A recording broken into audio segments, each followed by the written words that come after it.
Please introduce yourself from where you are attending the session. Mention the name of the bank or organization you are working for. Any first time attendees here? If any of you are attending for the first time, just type FT. FT. So what is our topic today? It is working capital. Working capital. It is basically working capital management. We'll try to talk more on the assessment angle.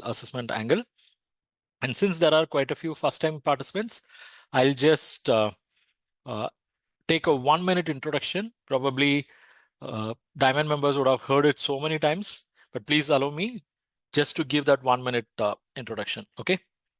Yeah. So this 1-minute introduction is about me. I am CA N Raja. I'm the speaker. I'm the faculty for the session. You are listening to me. I started my career. See, I'm basically a chartered accountant by qualification, a teacher, trainer, coach by passion. I started my career with State Bank of India. I joined SBI as credit analyst long back. I worked for a period of 4 years, and in very short period, I got elevated as team leader of credit processing cell. And because of that, I had an opportunity to work on loan proposals starting from 10 crore to 500 crore.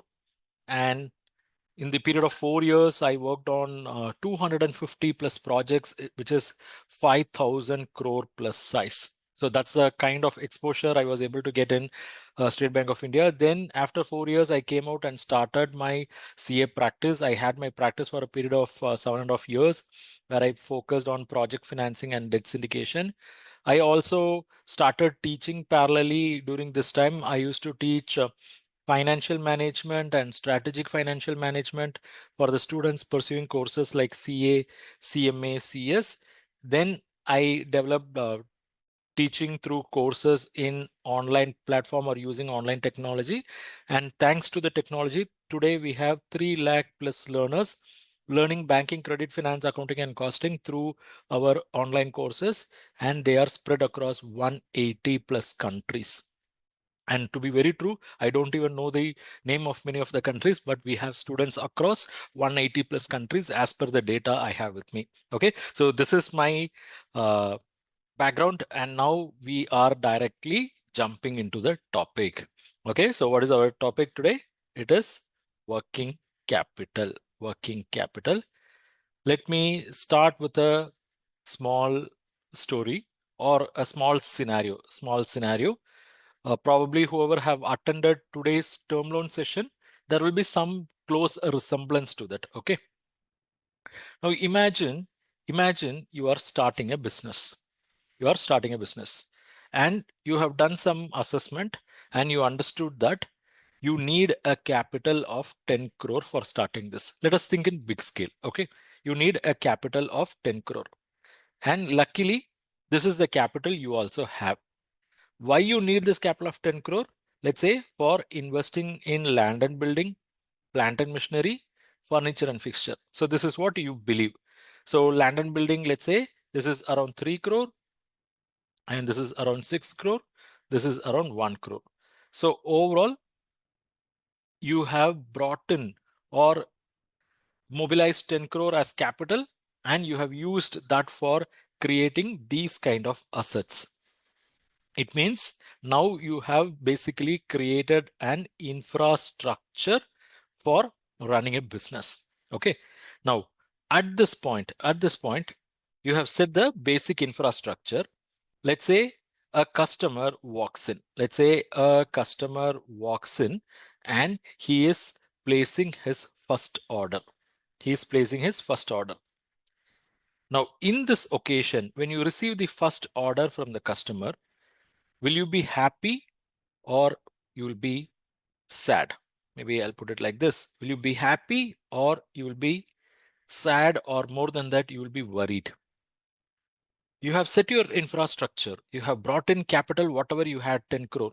You have used that for creating all this.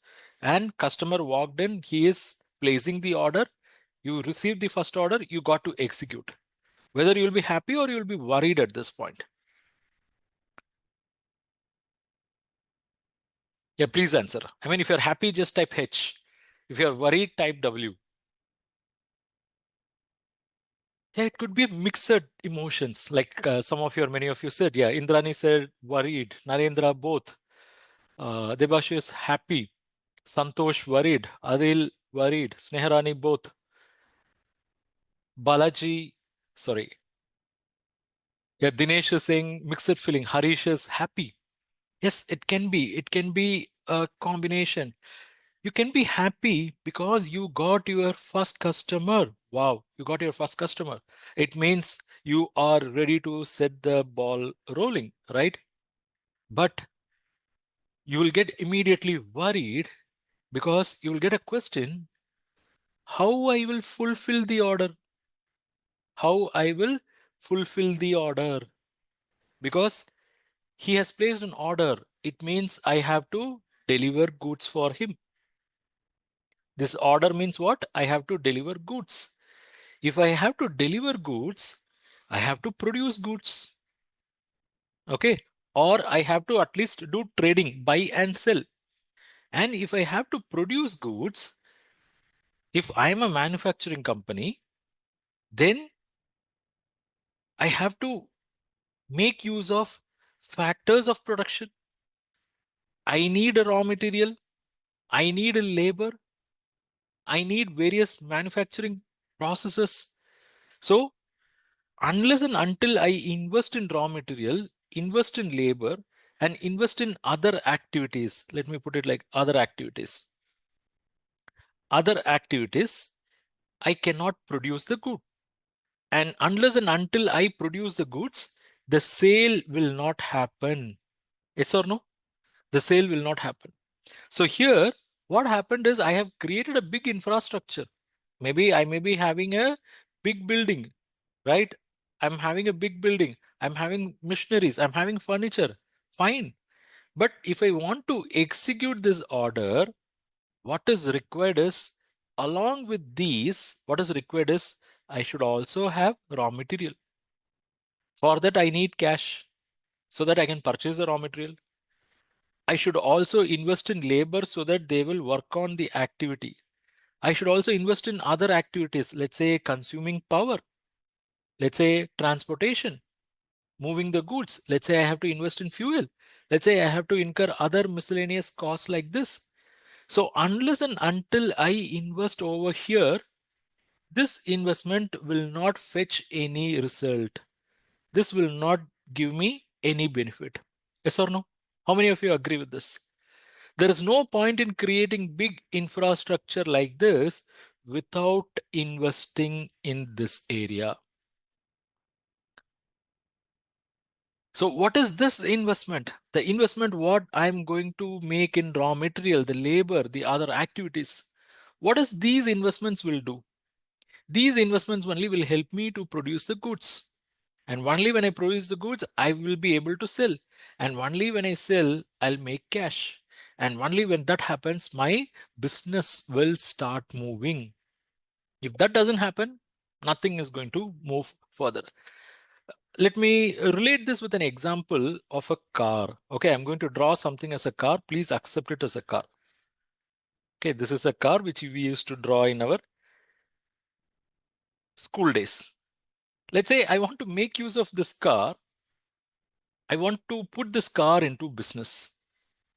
Let's say a business like Uber or Ola, and I don't want to drive it because I don't know how to drive. So I don't want to drive. It means for driving this car, I also have to engage a driver. I also have to engage a driver. Just a moment. Yeah. It means if I have some 10 lakh rupees with me, that is 1 million, I can go and purchase the car.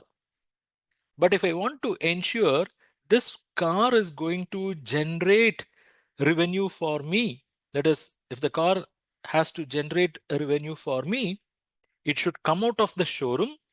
It should start running in the roads. And for that, two critical things are required. If the car has to start running, two critical things are required. One is the fuel, right? The other one is the driver. And both demands money. I have to pay for fuel. I have to pay for driver, right? So unless and until I set aside some additional money, let's say, and another 1,000 rupees towards fuel, and let's say another 20,000 or 25,000 as salary for the driver, this 10 lakh will not fetch any value. Yes or no? This 10 lakh investment will not fetch any revenue for me if I'm not going to set aside another, let's say, a bare minimum of 21,000.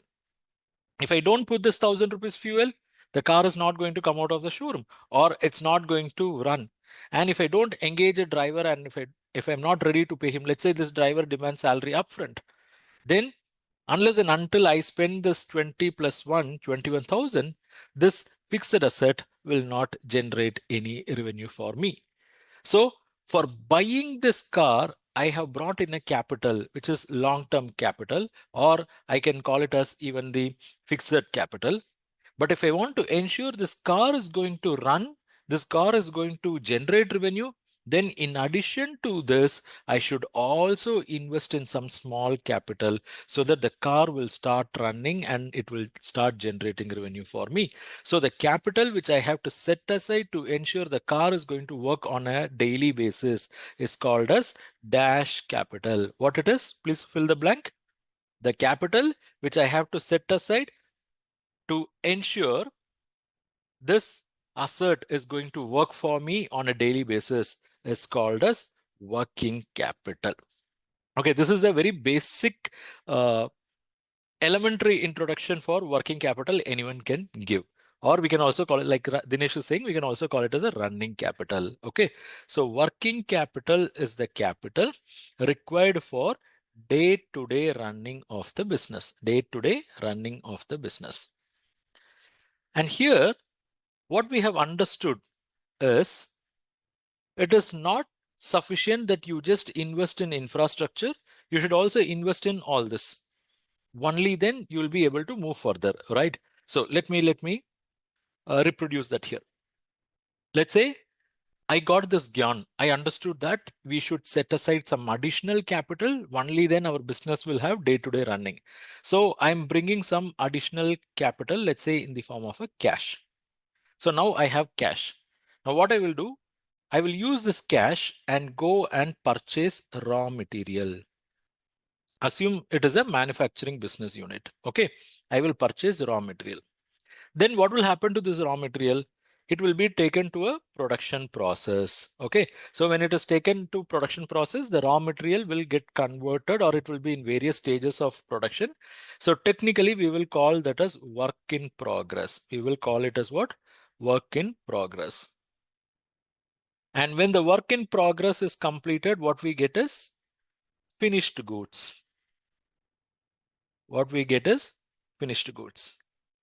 And if the finished goods is immediately sold, directly you will get back your cash here. But some customers may not pay the cash immediately.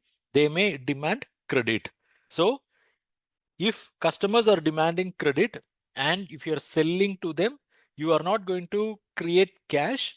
You are going to create another class of asset. It means using the cash you have purchased raw material, you have converted into finished goods. All these have happened. But now you are not converting the finished goods into cash by selling.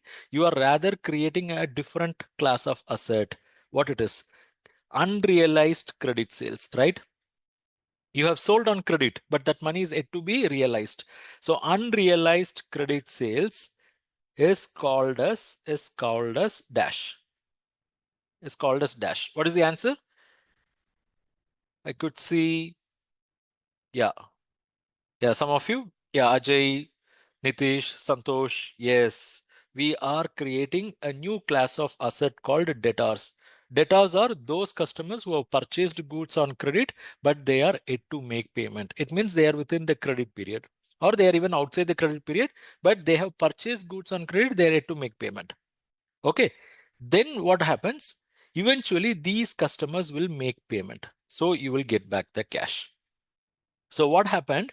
You have understood that if you want to ensure your business is going to run on a daily basis, it is not sufficient you just invest in long-term assets like land, building, machinery. You also have to bring in some cash, and that cash got to be used for raw material, production process, finished goods. Then those things will go and get logged with the customers. Then eventually it will come back as cash. So it might look like a simple cycle. Simple cycle. We call it as what? Cash to cash cycle. This cycle also has got another name. This cycle also got another name. What is the other name for this cycle? What is the other name for this cycle? This cycle is also called as dash cycle.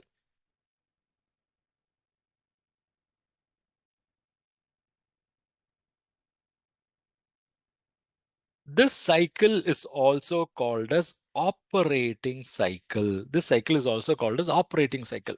If you believe this cycle is working capital cycle, a small modification is required. A small modification is required. Please understand this cycle as operating cycle, meaning in the operation, I put the cash. Okay, in the operation, I put the cash, which is used for purchasing raw material. Then the raw material along with the additional expenses like labor, electricity, fuel, transportation, all those costs, it is getting into work in progress. Then they are becoming finished goods. Then they are sold to customers. Then the customer is making the payment. So this is my normal operational period. Okay. I will call this as operating cycle because it is because of my operation. I will not call it as a working capital cycle. It means there is a slight difference between the operating cycle and the working capital cycle. What is working capital cycle? See, here you are purchasing raw material. It means you are paying cash and you are purchasing raw material. It means your cycle starts here, right? But let's say your suppliers are giving credit. Your suppliers are giving credit. Then there is going to be a slight difference in this scenario. How to understand that? For that, we have to understand for how many days I'm going to keep all these items. Only then we will be able to appreciate the difference between operating cycle and working capital cycle. See, now I want to hold raw material with me for certain number of days. Now, please tell me if it is a vegetable shop, for how many days we will keep the materials or the fruits or vegetables received in stock? Please tell me. If it is a vegetable shop, max how many days? 1 day, 2 days, say max 3, 4, 5. Yeah. Okay. If it is a non-perishable product where you can keep it for several days, then it actually depends on various factors. Okay. It actually depends on what is the cost of those products, how much you can afford to invest in those items, right? So for how many days you are going to keep the raw material will be decided by various factors. So it is dependent on whether the product is perishable, okay? It is non-perishable. And it also depends on the availability of the product. How long the product will be available? Is it seasonally available or is it regularly available? So when it is seasonally available, what you will do? You will try to buy and hold them when it is available. So at that point, you will have more stock. Then later days, the stock level will come down. Okay. And if the product availability is free, it means there is no compulsion to hold for a longer period, then you might hold the material on just-in-time basis also, because there is no point in buying and holding for a longer period, because if I place an order today morning, I will get it in the evening. Why? Then in that case, what is the reason to hold it for much higher level? Are you all with me? So for how many days the raw materials will be held is the major question in understanding the operating cycle or say the working capital cycle. Let's say my business model says I have to maintain raw material for 15 days. I have to maintain raw material for 15 days. What does that mean? It means at all point of time in my godown, let's say this is godown, in my godown, I should have the raw material stock to a certain quantity, which if compared with the annual raw material consumed, okay, if compared with annual raw material consumed, it will be equivalent to 15 days. Are you all getting me? When I say I'm holding raw material equivalent to 15 days means I will see what is the annual raw material consumed. Let's say I consumed a certain number of kgs. Let's say I consume 120 tons. If I'm consuming 120 tons of raw material in a year, then what will be my raw material consumption per month? 120 tons divided by 12. Per month, my raw material consumption is what? 10 tons. Yes or no? Right? 10 tons. I mean, per annum, I'm consuming raw material for how many tons? 120 tons.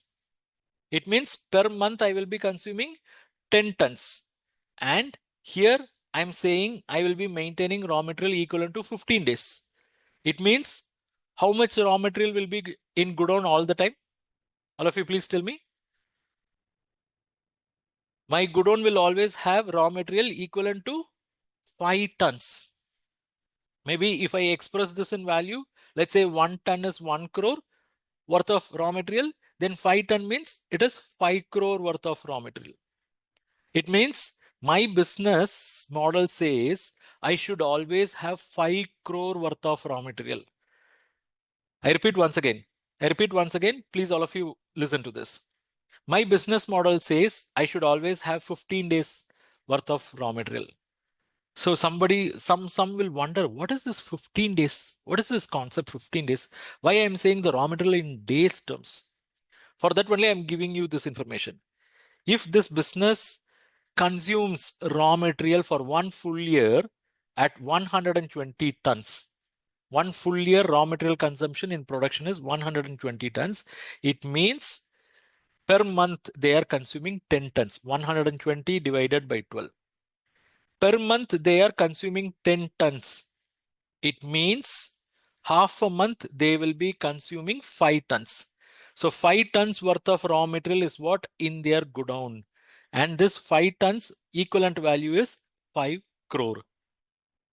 So the message is they may be holding the raw material worth 5 crore. Okay. But that 5 crore is equivalent to what? 15 days of their annual raw material consumption. Is this clear for all of you?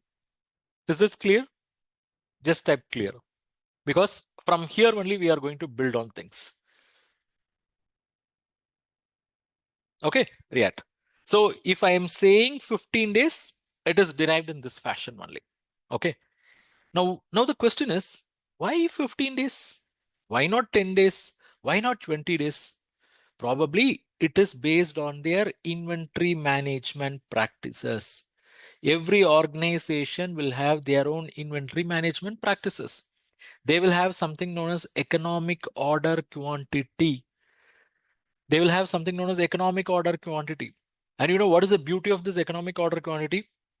This will ensure if the inventory is maintained at this economic order quantity level, then their cost of storage and their ordering cost will be minimum. Both put together will be minimum.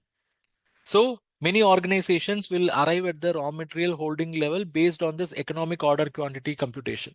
It's a slightly mathematical computation. I'm not getting into that, but many organizations, they fix the certain number of days of raw material by arriving at the economic order quantity. It means here we have assumed this 15 days quantity is equal to 5 tons, right? It means they would have come to a calculation that if they hold 5 tons of raw material at all point of time, or if they order 5 tons of raw material, their cost of storage and ordering cost will be minimum. So the cost associated with the raw material will also come down for them. Okay, it's a technical element. Let's not go deeper into that. So that could be the reason they would have chosen 15 days. So it can vary. See, for some organization, if the goods are available immediately after the order placement, then they will go for JIT, JIT stands for just in time. So those kind of organization, they may not have 15 days of raw material. What they may have is maximum 1 or 2 days of raw material, just to have a buffer in case just in time is not delivered. That's it. Okay, right. Now, 15 days of raw material is always invested. It means 5 crore is invested and logged all the time. All the time there will be 5 crore worth of raw materials in the godown. That is the message which you have to carry. Then comes work in progress. So what is work in progress? It is a production process where the raw material will be put into the production process. It will go inside the machine. Then you will get the output. You will get the output. Okay. So raw material, here you have people working on it, and you will have various activities going on. You will consume power. You will do lot many processing and other things. Then finally, the finished goods will come. So this activity will take some time. So in some businesses, you will see it is very short period. In some businesses, you will see it is very long period. I've seen in some technical textiles where it will take up to 25 days to convert the raw material as finished goods. And in some cases, I have seen where the duration will be very short, where you will get the output in a matter of half an hour. You put the input, you get the output in half an hour. In certain cases, it will be like 1 or 2 days. You put the input, you start with the raw material today, in 2 days, you get the output. Okay, so it all depends on the business model, the technology they have adopted, they have used all this. Okay, now in this example, let us assume the work in progress is going to take another 5 days, another 5 days. So what is happening here?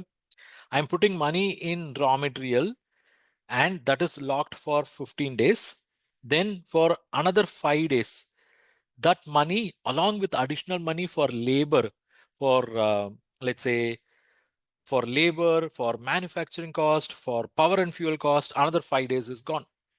Then comes the finished goods. And finished goods, when it comes, it can come as a hot cake, in the sense it can get sold immediately, or it may demand some additional marketing efforts to push.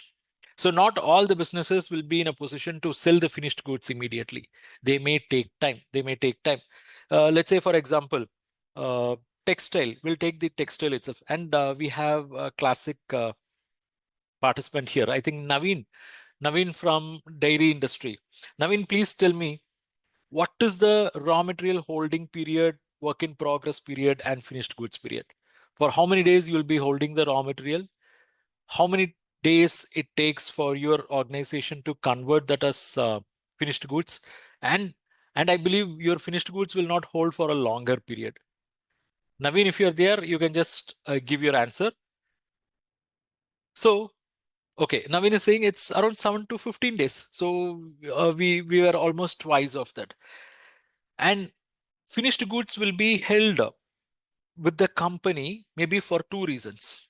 It may lie in godown, it may lie in godown, or it may lie in various places meant for sale. So sometimes it will get sold immediately, it will take time also.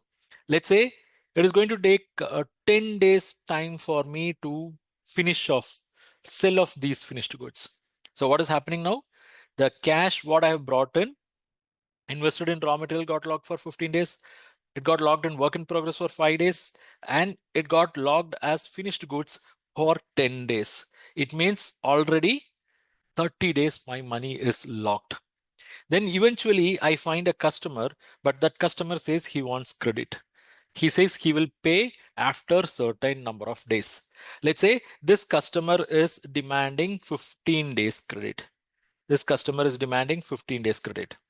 If that happens, then you visualize the cycle of the business. You visualize the cycle of the business. The cycle goes like this. Cash is put into raw material for 15 days, right? It got locked there. Then for 5 days, it got locked in the production. Then it got locked as finished goods for 10 days. So 15 plus 5 plus 10, it is 30 days. It got locked in inventory itself for 30 days. Then customer is taking 15 days to make the payment. It means effectively it takes 45 days to get back your cash. 45 days to get back your cash. Yes or no? So this cycle is what we call as operating cycle. Just give me a moment. There is a small noise. I'll clear it off. Yeah. So this cycle is what we call as operating cycle. And at times this operating cycle can also become working capital cycle in an exceptional cases. I'll tell you what it is. Now let's try to digest this cycle. Now, if I put cash now on day 0, when I will get back this cash? When I will get back this cash? Keep answering because it's going to be iterational kind of question. When I will get back the cash for completing one cycle, I will get it in 45 days. So this is my cycle 1. And when I will be able to make my next set of purchase? Maybe on the 46th day. And when I will get back the second cash? If I start my second cycle on 46th day, when I will get back my second cash, it will happen on the 90th day, right? So on 91, if I repeat the process, when I will get back the cash? 90 plus 45, it is 135, okay? This is my third cycle. And if I start on 135 once again, when I will get back my cash? 180. So what is happening? Fourth cycle. And I can repeat this once again. So please give me the numbers. I start on 181. 181 plus 45. How many cycle? I mean, how many days? 45 days. So it is going to be 225. This is cycle number 5. And 226 to how much? Is it 280 something? 45 or 260? 270. Okay. 270. Then 271 to how much? 315. This is 7. And 315 to 360. I have taken a longer cycle. Normally in my explanation, I'll use 90-day cycle. But in this case, I have used 45 days cycle to explain you something very important, very beautiful. So look at here. This business is taking 45 days to complete one cycle. And if you see, only on the 45th day, they will get the cash. And only that happens, they can make the next purchase on 46th day. And then they have to wait for 90 days to get back the cash. Only then they can make the next purchase on 91st day. Now my question is, do you think a business will be able to survive if it is going to be fully dependent on these days cash inflows? Do you think a business will be able to survive if it is going to be dependent on cash inflows happening only on every 45 days? Answer is no. Because if you are going to make purchases only on 46, 91, 135, then you are not an established buyer. And if you are going to make salary payment to your employees only after every 1.5 months, they are not going to stick with you. Your expenses are recurring in nature. They may be monthly or weekly.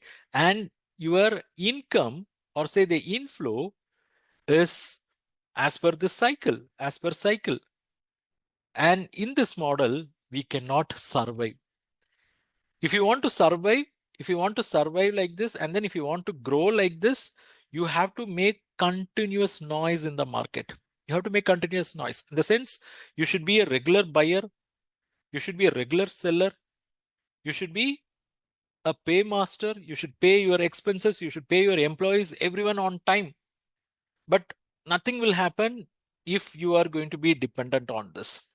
So what is happening here is you are bringing cash, you are investing in raw material, you are investing in work in progress, you are investing in finished goods, you are investing in debtors, and then only you are getting cash. And if you are dependent on this cycle, it's going to be very difficult. So what should happen is, whenever you invest money in raw material, whenever you go cash dry, you should get some more cash. Whenever you invest money in production process and you go cash dry, you should get some more cash.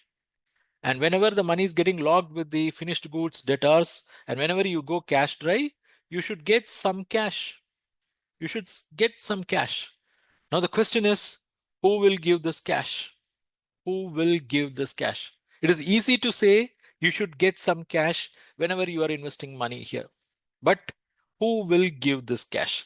Let's try to understand that.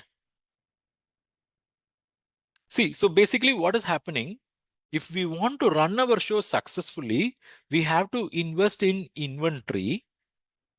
I hope all of you agree with that. We have to invest in inventory, basically the raw material, the work in progress, the finished goods. Then we have to invest in debtors. Unless and until we are ready to sell on credit, we may not be able to find customers in many of the cases. So unless and until we invest in these assets, we may not be able to run our show. So look, now the statement, what we got in the form of a statement, has originated from our discussion on the cycle.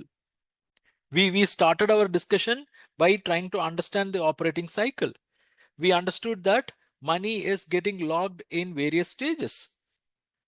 And we understood that if we are dependent on cycle, it will be difficult. But we also understand that we have to make these investments, but we cannot afford to go dry. It means if you are making investment in these items, I can collectively call these items by some common name. Can somebody give a common name? Investing in inventory, investing in debtors. If I'm making a collective investment in these items, these assets, yes, we'll give a name for these assets. Wonderful. We'll call it as current assets. If I have to invest in current assets, meaning if I have to invest in inventory, if I have to invest in debtor, then I need some sources, some recurring source, some regular source, so I do not go dry. So what are the possible sources which we can think of for funding these guys, for funding inventory, for funding debtors? Please give me. What are the possible sources we can think of? Yes, we can think of bank credit. Bank credit can be in the form of cash credit. It can be in the form of overdraft. Okay. Then we can also think of some other credit. Can somebody tell me? Some other credit, some other credit. Creditors, yes, supplier credit, trade credit. We'll say trade credit. Trade credit, or generally we will see as sundry creditors, right? So for funding these current assets, we have two different sources now. And what is the uniqueness of these two sources? Money coming from bank credit, trade credit. Is it short term or long term? The money coming from these sources, is it short term or long term? These are short term in nature.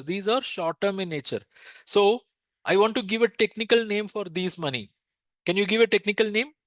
If these are current assets, I want to give a technical name for these money.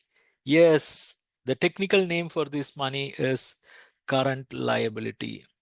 Current liability. So look where we started. We understood that if a business has to run on a daily basis, they have to invest in inventory, they have to invest in debtors. Okay, this is very specific to manufacturing company. In case of a trading company, there may not be any raw material, there may not be any work in progress. They will buy and sell finished goods, they will create debtors. And in case of service, there is no inventory at all. They will have only debtors. And for funding this, there is a corresponding sources, current liability, bank credit is available, trade credit is available. Okay, but if you now see the size on the right hand side, I think the size is bigger. It is bigger. On the left hand side, comparatively, it is smaller, right? It means still there is some area that got to be funded. So who will fund this? You have created some current assets. Some of the portion has been funded by current liability already, which is short term in nature, right? Short term. It means the remaining portion of the current assets have to be funded by the owners by arranging long-term funds. So this can come from long-term funds. So when long-term funds that comes to fund the creation of current asset, technically we call it as net working capital. Net working capital, NWC. Got it? Okay. So the learning for us now is, in order to ensure business run on a daily basis, they have to invest in working capital.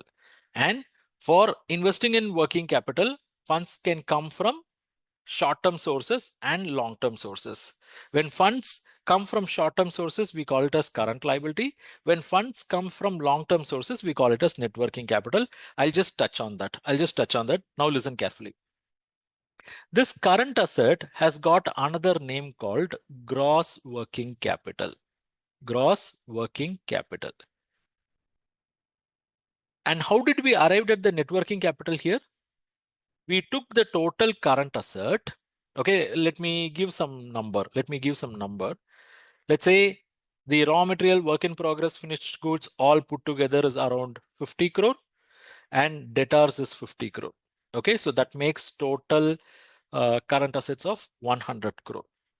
And let's say the bank credit is 45 crore. The trade credit is 30 crore. Okay, now tell me, what is the net working capital here? What is the net working capital? It is the balancing figure, 100 minus 75, that is 45 plus 30. So it works out to 25. And how we got this net working capital? Net working capital, we took the total current asset. From that, we deducted the other current liability. So other current liability included basically bank borrowing plus trade credit plus all other current liabilities, if any. In this case, total current asset is 100 crore. Other current liabilities are basically 45 plus 30. So it is 100 minus 75. So net working capital is equal to 25 crore. So now we may have the question, what is this net working capital? We know it is a balancing figure, 25 crore, but from where this 25 crore is coming? From where this 25 crore is coming? For that, once again, let's go to the balance sheet picture. Balance sheet, current asset 100 crore. Balance sheet, current asset 100 crore. And you got current liability as 75 crore. It means we said the remaining 25 crore is net working capital, but this net working capital is nothing but long-term source. Long-term source. Why this is long-term source? Because in balance sheet, there can be only two sources. One is short-term source. Current liability is short-term source. If current liability is short-term source, the rest can be only long-term source. Are you all with me? In balance sheet, the side which shows the equity and liability, basically the sources of funds, we can classify the sources of funds only into two categories. One is short-term source, the other one is long-term source.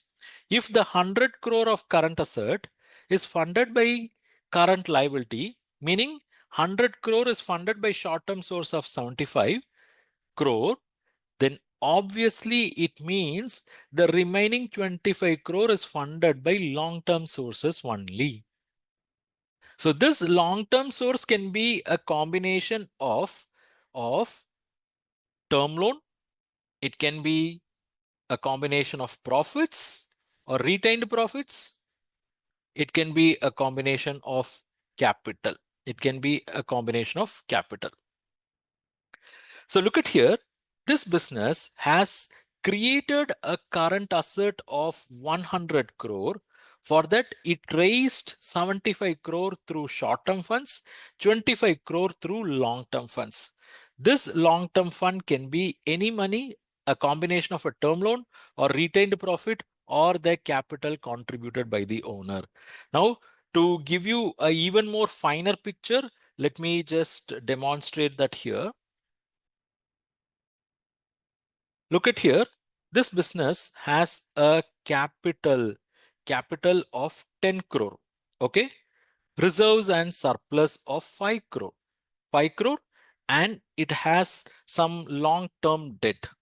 Let's say a corporate loan, which was raised specifically for supporting the business working capital of 10 crore. So what is happening now? They are having capital, reserves and surplus, corporate loan. Okay. And let's say they also have a term loan raised specifically for funding some asset. They have term loan of, let's say, around 20 crore. Okay. And we have this current liability of 75 crore. Current liability of 75 crore. And let me just make a small modification to the capital figure. Capital figure is 15 crore. I'll explain why it is. Okay. Now, let's look at the total. What is the total? Somebody please tell me. It is 75 plus 20 plus 25. It means they have, is it 125 or 120? 75 plus 30 plus 20. Okay, it is 125 crore. They have 125 crore funds. And if you look at the composition of this 125 crore, you have to be very clear. 75 crore has come from short-term sources and the remaining 50 crore has come from long-term source or long-term funds. Okay, this is,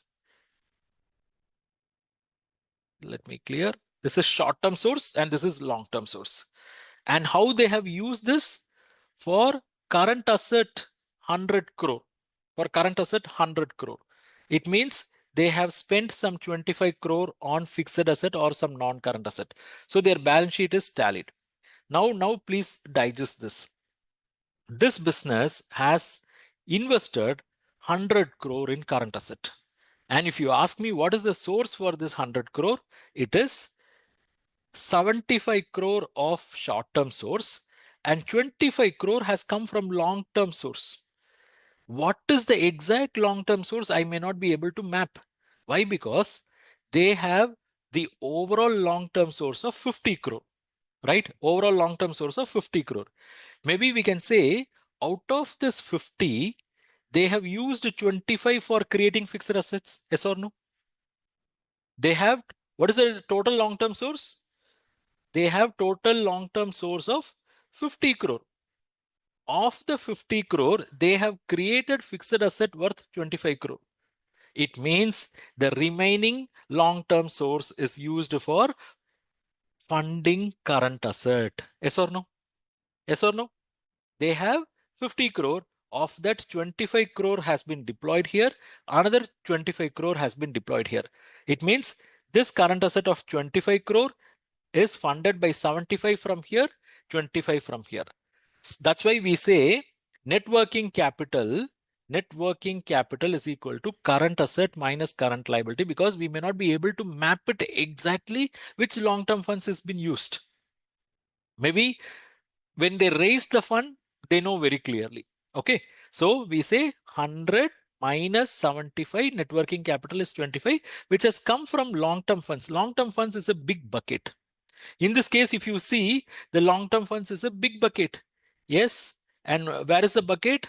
This is the bucket. This is the long-term funds bucket. Of that, 25 crore has gone over here. Another 25 crore has gone over here.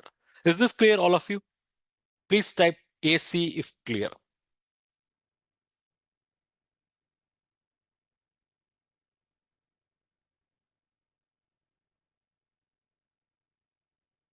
Happy? Okay, now listen.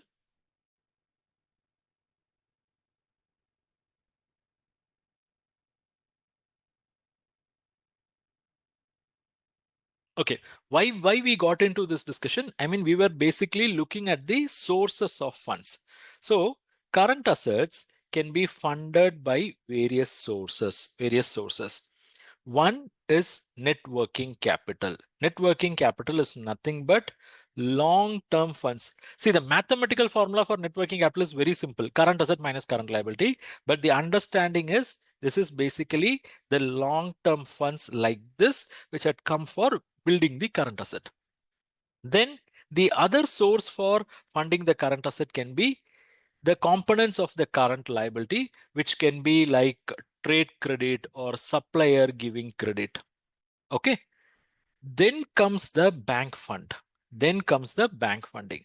So what are the ways the banks can fund the working capital or say buildup of current asset? Please tell me. Please give your answer. In what forms or through what credit facilities banks can fund current asset? Yeah, I could see Saurjit, Arun Kumar, Harish, Anshu Kumar, Fani Kumar. Yeah, so I'm getting different answers, but they're all interconnected. Yes, bank can fund the current asset creation in two different forms. They can do it in fund-based form. They can do it in non-fund-based form also. Yes, bank can give cash money to the account of the borrower and allow the borrower to avail the money so that they can use it for working capital purposes. So that is called as fund-based credit facilities. Instead, bank can simply give one letter, a document, which will do certain purposes or certain activities, what money will do, real money will do. Okay, that is called as non-fund based. So the fund-based credit facilities can be in the form of cash credit, it can be in the form of overdraft. Nowadays, banks are also giving WCDL, working capital demand, not nowadays, it was there for quite a long time, working capital demand loans. So the fund-based credit facilities can be like this. These are all the traditional products. Then depending upon the activity, I mean, if they are into export, then there will be like export credit for pre-shipment, post-shipment, things go deeper and deeper. But the understanding is when we say fund-based credit facility, it means there is actually a flow of money from bank account to the borrower account to the designated account. From there, they can use the money for making various payments. Okay, that is fund based. In case of non-fund based, no cash flow will happen from bank to the borrower. Rather, what will flow is only a document or say a letter or say a guarantee, okay, to the beneficiary, those kind of things. It means these non-fund based credit facilities will be in the forms like letter of credit, bank guarantee, which are widely used. I mean, mostly the construction related companies, they'll be insisting for bank guarantees. And bank guarantees also will be required for various statutory authority submission purposes.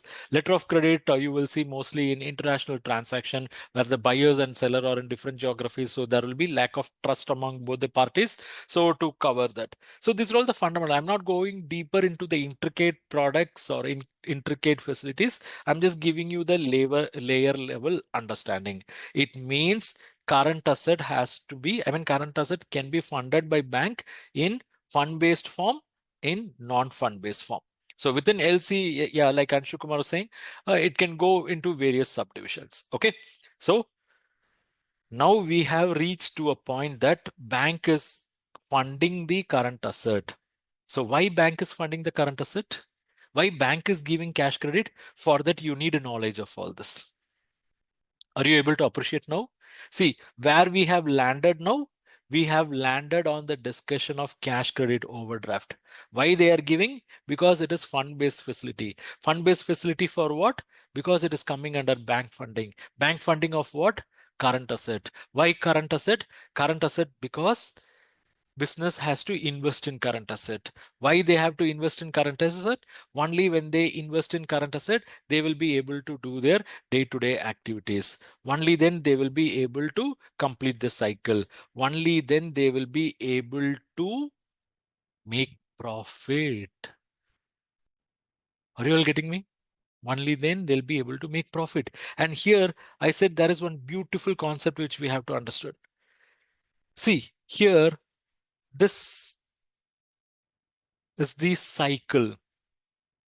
And if a business can arrange funds to manage this cycle, you will see something beautifully happening.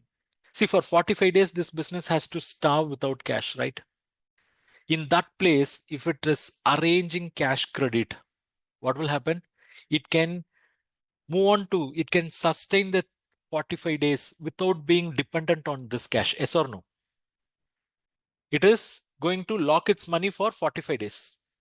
In that place, if it can arrange an alternate fund, so it can meet its raw material purchases, pay labor, incur all the manufacturing cost, maintain or manage the fixed asset holding cost, debtors collection cost. Okay, if it can manage all this in this 45 days with the support of cash credit and the networking capital, it means on day 0 it is investing money, on day 45 it is getting back money, right? And in this period it need not worry about the 45 days gap because there is an alternate money available. And do you know what will happen because of this? The show will run without any issue, and on the 45th day when the money comes, the cycle will start once again. And when this is repeated, what is happening? The business is getting opportunity to make sales again and again. So how many cycles they are going to have? They are going to have 8 cycles. It means they are getting opportunity to make profit 8 times. Yes or no? They are getting opportunity to make profit 8 times. So here they invest. On the 45th day, they get back money, and the sales money comes back with profit. And that is going in once again. And it is happening. So here the message is, number one, they have to have alternate funds like CC funds to manage this 45 days. And message number 2 is they have to keep this gap as short as possible. As short as possible. Why did this company had 8 cycles? They had 8 cycles because their operating cycle is only 45 days. And because of that, they are getting opportunity to make profit 8 times. They are getting opportunity to make profit 8 times. Now, tell me what will happen if their cycle had been 90 days. If their cycle had been 90 days, what would have happened? How many cycles they will repeat? They will have only 4 cycles. It means they will get opportunity to make profit only 4 times in a year. So in which cycle they are going to make profit, more profit? Is it 45-day cycle or is it 90-day cycle? Is it 45 or 90? Yes, it is in 45-day cycle. In 45-day cycle, they are going to make more profit. But in which cycle, as a banker, you have more opportunity to make business? In which cycle, as a banker, you have opportunity to make more business? It is in 90 days. In 45 days, yes. But in 45 days, their requirement will be less. Here, in 90 days, their requirement will be more. But for business, which is healthy, for business, this is healthy. For bankers, this can also be okay, as long as this cycle is in sync with industry level. If the industry level is 90 days and if the business is having a cycle of only 45 days, it means they are doing exceedingly well. 45 days is healthy for the business. They are doing exceedingly well.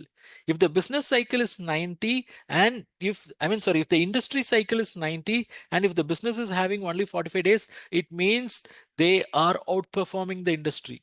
It's great for them. But if the reverse is happening, if the industry cycle is 45 days and if the business is having a cycle of 90 days, will you consider funding this business? It means something is wrong. Yes or no? Something is wrong. Everyone in the industry is having a cycle of only 45 days, but this guy alone is having 90 days.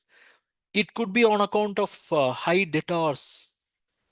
If debtors are high, if debtors are not making payment on time, the cycle will go elongated. And if that is elongated, then there is a possibility that this account will turn out to be a non-performing asset.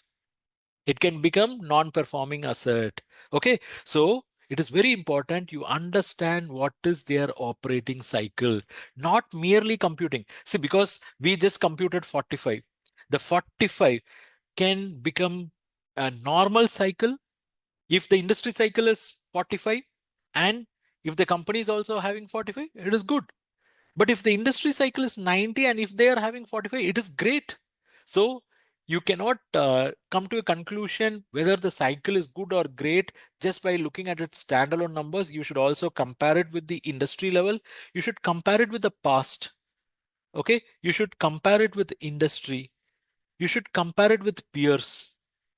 Then only you'll be able to frame a good opinion about the cycle. Okay, so how to determine this turnaround cycle? That depends on the holding period. See, as far as the industry is concerned, you have to look, you have to subscribe to the industry cycle data. I mean, many industry bodies, they come out with a publication, and many banks, they would have generally subscribed to that, or they will come out with a monthly or quarterly reporting on what is the general pattern of the cycle prevailing for each and every industry. Okay, that is basically an insider data which you will be able to get from your own organization through their corporate subscription for details like this. Okay, now coming back to the discussion. So we have understood that current asset funding is important and it can be funded by banks. Banks can do it in the form of cash credit overdraft, WCDL. So I'll just touch on this. Banks can give fund-based facility in the form of cash credit overdraft. How they do it? How they do it? Yeah, Anand is asking, is it covered in financial analysis? If you have enrolled in Creighton Financial Analysis course, yes, there is a dedicated module. And Kuldeep Rana, whether we will get the recording for this class, if you are a Diamond member, you will get. Okay. Now, this fund-based credit facility, as we discussed, it can be in the form of, say, cash credit or overdraft, whatever the name you call it. It is given by the banks in two different categories. I mean, probably they have categorized it on the basis of the limit itself. If the limit is up to 5 crore and the limit is beyond 5 crore, they have adopted some approaches. So if the requirement, that is the cash credit requirement, is up to 5 crore, they assess the limit using a method called turnover method. Turnover method. And if it is above 5 crore, most of the banks, they follow a method called MPBF method, that is maximum permissible bank finance method. This turnover method is relatively simple. It is relatively simple. What they will do, they will see what is the estimated turnover. Okay. On the estimated turnover, they will apply 20% and that will be considered as eligible bank finance under turnover method. Eligible bank finance under turnover method. Look, it looks like a simple computation. Yeah, Jweldas, you need real data analysis, right? That is given in the Credit and Financial Analysis Mastery. Here, my objective is to introduce. Yeah. Now listen. Turnover method says you can arrive at working capital requirement or not working capital requirement, say eligible bank finance as estimated turnover into 20%. So now the question is, how do you arrive at the estimated turnover? This becomes the challenging area because many borrowers will give some fancy rosy turnover. Rosy turnover. What is going to happen? They will try to project a higher income. So they can get 20% of the higher income as the eligible bank finance under this method. But as a banker, or each and every bank will have some kind of a specific policy when it comes to accepting the estimated turnover. I mean, they will not blindly accept whatever the turnover given by the borrower. So let me just go a little deeper into that. Turnover method says the eligible bank finance is EBF. Eligible bank finance is 20% of estimated turnover. Okay. So what could be the estimated turnover? Estimated turnover can be either the turnover estimated by the borrower, which can be very rosy or ambitious most of the times, or it can be based on certain specific factors decided by the bank. Can some of you tell me what are the other factors banks will consider while freezing this estimated turnover? Yeah, Manjunatha is saying based on audited financial certain percentage hike. Let's say 20% increase over previous year audited turnover. Yeah, Divya is saying 25%.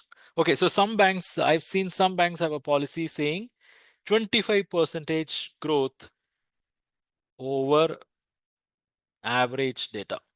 Sorry, over, let's say, 3 years average sales. 3 years average sales. Yeah, last 3 years average. Suresh Babu. So it can be any number. Let's say, for example, a borrower is estimating a turnover of 10 crore, whereas 20% growth applied over the previous year is working out to only 8 crore, and 25% growth based on past 3 years average is working out only to 7.5 crore. In those cases, even though the customer is saying they will achieve 10 crore, what most of the bank will do, they will compare all the three. Customer is saying 10 crore, but based on the past year sales, on that by applying 20% growth, it is working out only to 8 crore. Or by looking at the last 3 years growth, it is working out to only 7.5 crore. So let us go for whichever is lower. So most of the banks will adopt whichever is lower, 7.5 crore as estimated turnover. Okay, this is what most of the banks. Any of you have adopted similar approach? Let me know. Any of you have adopted similar approach? Yes. Yeah, I could see some. Divya and Kumar. Yes. So this is how they do it. It means turnover given by the borrower is not ignored. Turnover given by the borrower is not ignored. Estimated turnover is chosen like this. And what is the formula I prescribed under this turnover method? Can somebody tell me how the eligible bank finance is arrived using the estimated turnover? Eligible bank finance is calculated as estimated turnover into 20%. Is that right? Did I give you this formula? Yes? Yeah. Okay, now listen. I'll show you what is the origin of this formula. So once you understand that, then this formula will make sense. See, this Nayak committee only recommended the turnover method. So what they believed is a business will have current asset equivalent to 25% of their estimated sale. Equivalent to 25% of the estimated sale. So this was their general assumption. They said SME or a small business or small and medium enterprise business will have current asset equivalent to 25% of the estimated sale. If current asset is equivalent to 25% of estimated sale, then banks can fund certain percentage of this and balance can be brought in by the promoter. Okay. So let me put it here. So the current asset is going to be 25% of sales. Of this, banks can fund 80%. 80% of this. So this is called as working capital requirement. Banks can fund 80% of working capital requirement. It means remaining 20%. Remaining 20% of this should be brought in by the owners in the form of margin. In the form of margin. So what is this 80% of working capital requirement? Let me give you some number. Let's say the current asset is 1 crore, or let's say the turnover is 5 crore. If the turnover is 5 crore, what is the current asset buildup? 25%. It is 1.25 crore, right? It is 1.25 crore. If current asset is 1.25 crore, 80% of the current asset, how much it is? 1.25 into 80%? It works out to 1 crore. Got it? It means this remaining 0.25 crore has to be brought in by the owner as margin. Now, if you see this 1 crore, which is 80% of working capital requirement, is also certain percentage of turnover. What is the percentage? Please tell me. This 1 crore is also certain percentage of the turnover. Yes, it is 20%. And that is the reason we have this formula. Estimated bank finances, estimated turnover into 20%. But if you look at the origin, it is basically turnover.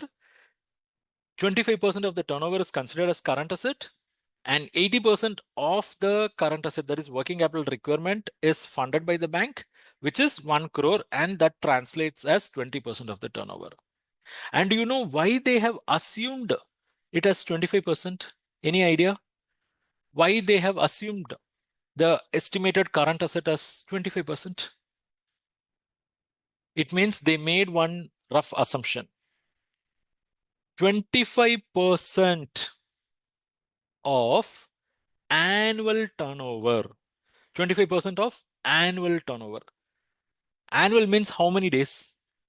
360 days, right? This is annual position. So what is 25% of annual? What is 25% of annual? It is 90. It means they have assumed that a business will have an operating cycle of 90 days. Are you getting me? Why the turnover method is financing 20% of estimated turnover? They are not blindly financing 20% of estimated turnover. By financing 20% of estimated turnover, they have come to a conclusion that a business is going to have a operating cycle of 90 days. Are you all with me? Are you all with me? Just type with you. Yeah, I'll come to that, Suresh Babu. Are you all with me? The turnover method says eligible bank finance is estimated turnover into 20%. It is not a blind mathematical formula. It is on the premise that a business is assumed to have 90-day cycle. If they are having 90-day cycle, then for 5 crore turnover, their current asset will be 1.25 crore. Then of that, 80% can be funded by the bank. So they can fund 1 crore. Okay, so now this gives rise to the question, what to do if actual cycle, what to do if actual is greater than 90 days? If actual is less than 90 days? If actual is greater than 90 days, if actual is less than 90 days, then ideally you have to assess based on their operating cycle only, not blindly by turnover method. It means you have to use MPBF method because it will not fit under the formula. Because this form, if you are using this formula, it means the inherent assumption is their cycle is 90 days. And it is also prescribed to help the business units. See, small scale business units, whether it is 90 days, 80 days, or 110 days, it will not make a significant difference.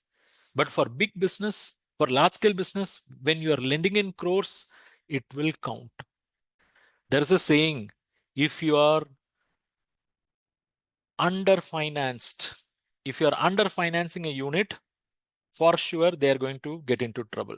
If you're going to underfinance a unit, they'll get into trouble. But if you excess finance a unit, they will get into even more trouble. How many of you could vouch for this? If you underfinance, for sure it's a trouble. If you excess finance, then that business will get into even more trouble than the underfinanced firm if they do not know how to manage funds, if they do not follow financial management principles. How many of you agree with this? Type agree, type agreed. Yes, Anshu Kumar pointed, overfinancing, excess financing leads to diversion. I think today noon or today morning, I highlighted that once again. 95% of the businesses fail, collapse because of financial mismanagement. And if you look at the main reason, it is on account of diversion.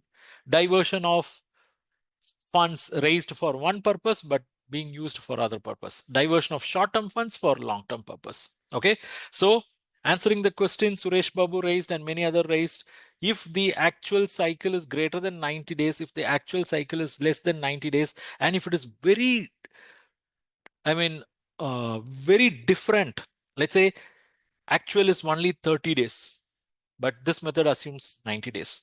Or say the actual, okay, here it is greater, right? Let's say the actual is like 120 days, but this method assume 90 days.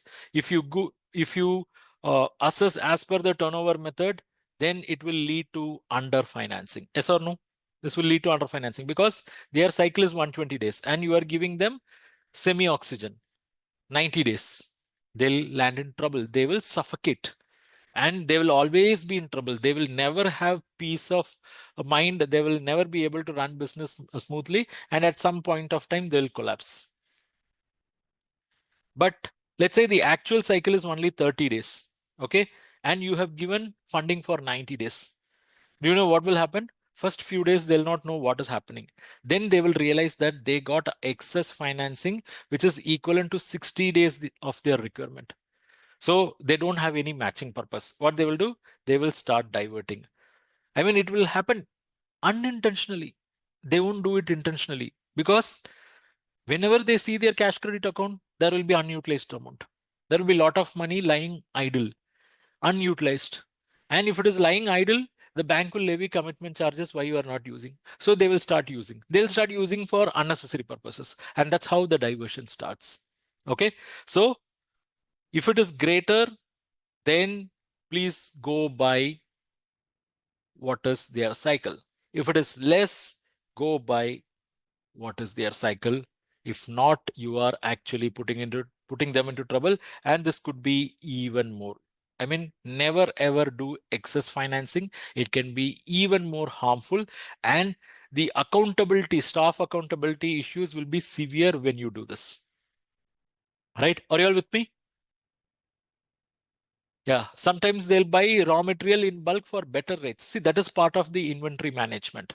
If their inventory management practices justifies that. That's why I talked about EOQ, economic order quantity.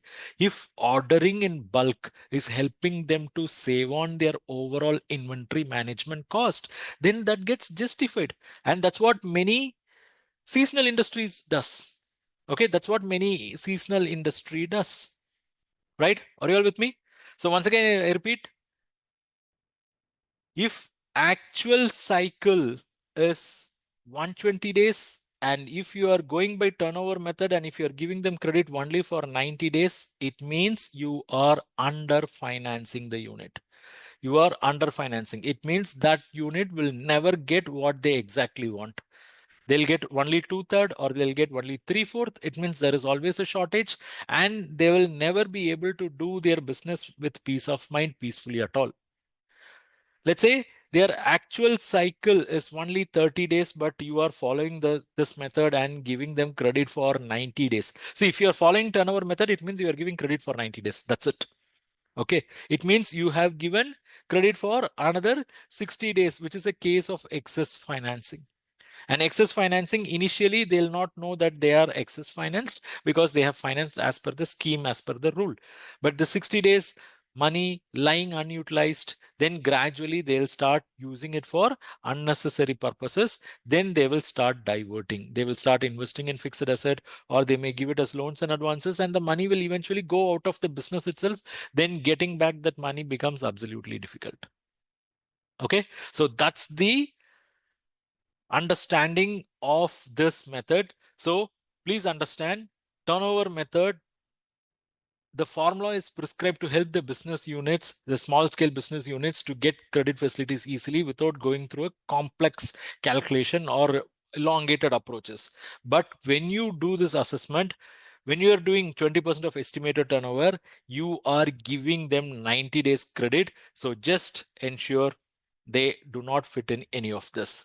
If it is actual is 80 days, 75 days, or let's say the actual is 85 days or 80 days, to that extent it can be managed. If the actual is, let's say, 95 days, to that extent it can be managed. But if there is going to be a wide deviation from 90 days, then ideally you have to go and assess through the next method called maximum permissible bank finance method, which we will talk next week. Next Sunday, we'll continue our discussion on working capital. So I hope session was useful. So if it is useful, please type useful. Please type useful. Diamond members, with your permission, can I introduce our Diamond Live membership? Diamond Live membership to other learners. If any of the Diamond members are here, please type Diamond permitted. Please type Diamond permitted. So with your permission, I can introduce the Diamond membership. Yes, I got the permission from Marna Kumar, Pulkit, Anand, Nand Kumar, Narendra, Shaju, Bhagwat. So thank you so much. Thanks for giving this permission. The reason why I take permission is they are the people who got benefited from Diamond membership. When I get permission from them, it gives me the utmost satisfaction. And yes, thank you, Saurajit, Balaji, Prabhakar, Divya, Gopal Gokhale, all of you, thank you. Now let me just quickly introduce what is Diamond membership. Diamond Live membership is a membership program which will give you access to our 130 plus online courses, which we have published in the domains related to banking, credit, finance, accounting, costing, and so on. It will also give you access to 100 plus ebooks, which we have published in these domain. It will give you access to all the live classes we are going to conduct, that is future. It will give you access to all the past live classes we have conducted, and it will give you access to all the publications we are going to come out, all the e-publications which we are going to come out. It means you will get access to all the courses, all the templates, all the ebooks, all the test series, whatever we are going to publish in future, you will get access to all this. And this is a mega membership. It's a big umbrella. This could be your final investment for learning in CA Raja classes. And whoever have already enrolled in our courses are also eligible for a deep additional discount. So to join this Diamond membership, what you have to do is you have to just drop a WhatsApp message now, 90251 00249. Okay, open your mobile and just send this message, Sunday Diamond. You have to send this message, Sunday Diamond. When you send this message, it will ask you whether you have enrolled in any of our earlier courses. It will ask you what is your background. Okay, you just have to comment these two. And let me also give you a link now. Let me also give you a link. Yeah, here is the link. Click this link, it will automatically generate a message called Sunday Diamond. Okay, send that message and wait for the crazy offer. Yes, I mean it. It's going to be really, really a crazy offer, which you can't even imagine, with Diamond membership. As I told you earlier, Diamond membership gives you access to what? It gives you access to 130 plus courses. It gives you access to 130 plus courses, gives you access to 100 plus ebooks, access to all the live classes we are going to conduct, access to all the future publications. Okay, so open your WhatsApp or click the link and send the generated message. It will generate a message called Sunday Diamond.